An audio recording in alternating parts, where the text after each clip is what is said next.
नारी जन्म जाति नारी अटे प्राण नारी देहे जुगे जुगे आसंती भगवान नारी देहे जुगे जुगे आसंती भगवान स्रष्टांक श्रेष्ठ सृष्टि नारी नारी शक्तिमय नारी कल्याणमय नारी ज्ञानमय तथा ममतामय एकविंश शताब्दीर नारी केवल पुरुषर क्रीड़ानक नुहे केतेबेले से दशभुजा दुर्गा तो केतेबेले शांत कांत कमनीय विद्या प्रदायिनी मां सरस्वती से सृष्टिकारिणी से विनाशकारिणी संसार कल्याण तार जन्म तेणु आम पुराण इतिहास कहुई मातृदेवो भव तो पुणी कौटी कहुई जत्र नार्यस्तु पूज्यन्ते रमन्ते तत्र देवता अर्थात जो स्थान में नारी मान पूजा कराए से स्थान देवता मान मंदिर सहित तुलनीय शुभ अपराह्न एठारे उपस्थित मोर पूज्य विचारक मंडली और गुरुजी गुरुमा वृंद को मो नवम श्रेणी छात्री साइली त्रिपाठी मोर भूमिष्ठ प्रणाम ज्ञापन करुछे।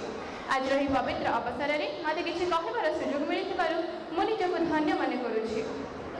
नारी केबे नई सजे साजे पुणी निया नारी केबे नई सजे साजे पुणी निया साजे केबे बिना सिनी साजे पुणी धुआं साजे केबे बिना सिनी साजे पुणी धुआं सृष्टि रूपक पुष्प वृक्षर वृंदर दुईटी सुमन होती नारी और पुरुष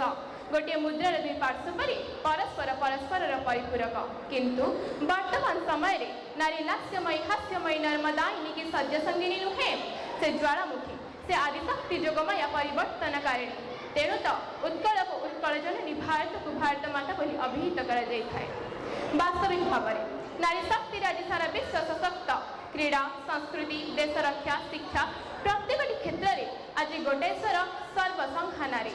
यार एक प्रकृष्ट उदाहरण होती तत्कालीन भारतर महामहिम राष्ट्रपति श्रीमती द्रौपदी मुर्मू महाशया ठीक से हीपरी इतिहास पृष्ठ को तन्न तन्न कर अवलोकन कले आम जापर जे कल्पना चावला परी प्रथम महाकाशचारी हूँ कि किरण बेदी परी प्रथम IPS ऑफिसर हूँ समाज एक उच्च पद को आज नारी अलंकृत कर ठीक से हीपरी निकट अतीत OAS परीक्षार फलस्वरूप प्रथम 5टी स्थान मध्य 3टी स्थान नारी एवं 2टी स्थान पुरुष अधिकार कर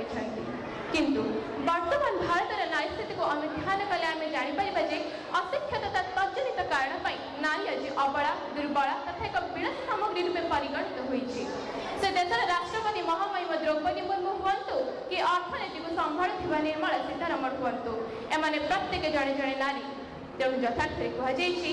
जननी जन्मभूमिश्च स्वर्गदपि गरीयसी अर्थात नारी जाया नारी जननी नारी भगिनी तथा गृहलक्ष्मी संसार कल्याण तार जन्म सुखर अमृत को तार संतान मान वितरण कर आनंद पान कर समग्र जगतर दुख हलाहल से भारतीय सभ्यता संस्कृति नारी को एक श्रेष्ठ स्थान प्रदान कर